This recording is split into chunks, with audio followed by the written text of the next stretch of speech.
प्यारे बच्चों, bridge course अंतर्गत कक्षा 9वीं विषय हिंदी विद्यार्थी कार्य पुस्तिका में आज अध्याय पानी रे पानी पढ़ेंगे और इसके सभी कार्यपत्रक हल करेंगे।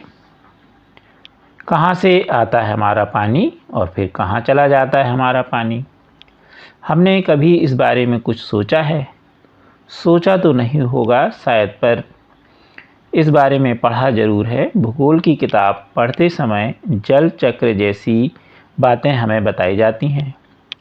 एक सुंदर सा चित्र भी होता है इस पाठ के साथ। सूरज, समुद्र, बादल, हवा, धरती, फिर बरसात की बूंदें और लो फिर बहती हुई एक नदी और उसके किनारे बसा हुआ हमारा गांव या शहर। चित्र के दूसरे भाग में यह नदी अपने चारों तरफ का पानी लेकर के उसी समुद्र में मिलती दिखती है। चित्र में कुछ तीर भी बने रहते हैं। समुद्र से उठी भाप बादल बनकर पानी में बदलती है और फिर इन तीरों के सहारे जल की यात्रा एक तरफ से दूसरी तरफ शुरू होकर समुद्र में वापस मिल जाती है। जल चक्र पूरा होता है। तो विज्ञान में ऐसा आपने चित्र देखा होगा जिसका वर्णन किया गया है और उसमें तीर के द्वारा यह बताया जाता है कि किस तरह पानी भाप बनता है और भाप बन के पानी पुनः धरती पर किस तरह लौटता है। यह तो हुई जल चक्र की किताबी बातें, पर अब तो हम सबको घरों में, स्कूलों में, माता पिता के दफ्तरों में, कारखानों और खेतों में पानी का कुछ अजीब सा चक्कर सामने आने लगा है। नलों में अब पूरे समय पानी नहीं रहता। नल खोलते हैं तो उसमें पानी के बदले शू शू की आवाज़ आने लगती है, हवा की। पानी आता भी है तो बेवक्त, कभी देर रात को तो कभी भोर सवेरे। मीठी नींद छोड़कर घर भर की बाल्टियां, बर्तन और घड़े भरते फिरो।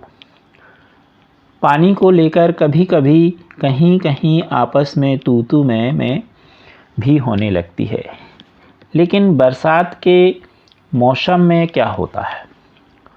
लो सब तरफ पानी ही पानी बहने लगता है। हमारे तुम्हारे घर, स्कूल, सड़कें, रेल पटरियां पर पानी भर जाता है। देश के कई भाग बाढ़ में डूब जाते हैं। यह बाढ़ ना गांव को छोड़ती है और ना मुंबई जैसे शहर को। कुछ दिनों के लिए सब कुछ थम जाता है, सब कुछ बह जाता है। शहर में छोटे बड़े तालाब, झील आदि हैं। वे धरती की गुल्लक में पानी भरने का काम करते हैं। इनमें जमा पानी जमीन के नीचे छिपे जल भंडार में धीरे धीरे रिसकर छनकर जा मिलता है। इससे हमारा भूजल भंडार समृद्ध हो जाता है। पानी का यह खजाना हमें दिखता नहीं, लेकिन इसी खजाने से हम बरसात का मौसम बीत जाने के बाद पूरे साल भर तक अपने उपयोग के लिए घर में, खेतों में, पाठशाला में पानी निकाल सकते हैं।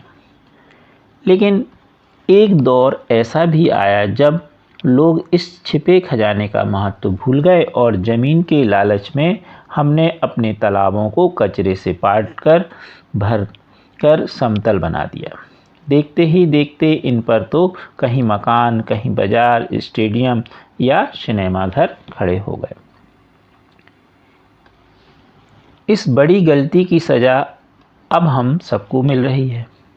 गर्मी के दिनों में हमारे नल सूख जाते हैं और बरसात के दिनों में हमारी बस्तियां डूबने लगती हैं।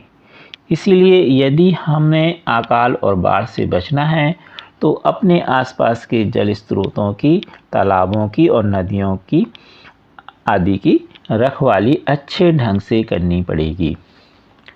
जल चक्र हम ठीक से समझें। जब बरसात हो तो उसे थाम लें। अपना भूजल भंडार सुरक्षित रखें, अपनी गुल्लक भरते रहें। तभी हमें ज़रूरत के समय पानी की कोई कमी नहीं आएगी। यदि हमने जल चक्र का ठीक उपयोग नहीं किया तो हम पानी के चक्कर में फंसते चले जाएंगे। अब आपने यहाँ देखा पानी का महत्व कि पानी किस तरह से आपको उपयोग करना है, पानी की बचत करना है, इस अध्याय में आपको समझाया गया। इसके लेखक अनुपम मिश्र हैं। अब इस पर आधारित हम कार्यपत्र देखेंगे। कार्यपत्र की एक है, शिक्षक द्वारा बोले गए शब्दों को श्रुतलेख के रूप में लिखिए। तो आपको यहाँ पर आपके जो शिक्षक श्रुतलेख बोले उसको लिख लीजिए। कार्यपत्र 2, कोष्ठक में दिए गए शब्दों को उनके अर्थ अनुसार रिक्त स्थानों में लिखिए। इसमें कुछ नुक्ता वाले शब्द हैं, तेज, तेज। तो जा में आप यहाँ पर देखिए बिंदु लगी है, तो इस बिंदु को ही नुक्ता कहते हैं और ऐसा करने से उसका अर्थ बदल जाता है। तो आपको ये दो शब्द हैं, एक बिना नुक्ता वाला, एक नुक्ता वाला, कहाँ किसका उपयोग करना है ये देखते हुए खाली स्थान में भरना है। पहला है सूरज का तेज, सूरज का खाली स्थान चारों ओर बिखरा हुआ, तो इसमें आएगा तेज नुक्ता वाला। तेज यानी प्रकाश चारों तरफ फैला हुआ है। गीता खेल में यहाँ पर साधारण वाला तेज आएगा, बहुत तेज है। तेज मतलब आगे, तो यहाँ आगे शब्द, तो आप देख रहे हैं इसका अर्थ बदल गया। दूसरा है छत में चढ़ने के लिए जीना, यहाँ नुक्ता वाला जीना आएगा। वह तो अपने बच्चों के लिए जीना चाहती है, तो यहाँ साधारण वाला जा आएगा, जीना। तीसरा है उसने वह पुस्तक नीचे वाले खाना में रखी है, यहाँ पर खाना में नुक्ता वाला खा आएगा। खाना मतलब खंड, अलमारी। उसने अभी तक खाना नहीं खाया, यहाँ खाना का मतलब साधारण वाला खाना, भोजन। अगला चौथा है इस किले का राज कोई नहीं जानता, राज मतलब रहस्य। अगला है अंग्रेजों ने भारत में 400 साल राज किया, यहाँ पर राज मतलब शासन। पांचवा पूरे कमरे को गुब्बारों से सजा दो, यहाँ सिंपल वाला सा आएगा, साधारण वाला सजाना, सुंदरता के रूप में। चोर को 2 महीने की सजा मिली, सजा मतलब जैसा आप जानते हैं कि उसको दूसरे तौर पर हम कई प्रकार की सजा होती है, तो सजा के रूप में उसको मिली, चाहे वो आर्थिक हो चाहे शारीरिक हो, इस तरह की। छठवां आजकल ज़माना बहुत ख़राब है, तो यहाँ नुक्ता वाला जाएगा ज़माना में। माँ दही जमाना भूल गई, यहाँ साधारण वाला जा आएगा, जमाना। सातवां घास में सांप फन फैलाए बैठा था, तो यहाँ फा नुक्ता वाला आएगा, फन। जादूगर अपने फन में माहिर है, फन मतलब कर्तव्य में। तो इस तरह से ये कब नुक्ता वाला प्रयोग करना है और कब नहीं, ये आपको जब बहुत सारे शब्द आप उपयोग करेंगे तो आपको समझ में आ जाएगा, और आपके शिक्षक भी इसके आधारित पुस्तक में जो शब्द आएंगे नुक्ता वाले वो बताएंगे।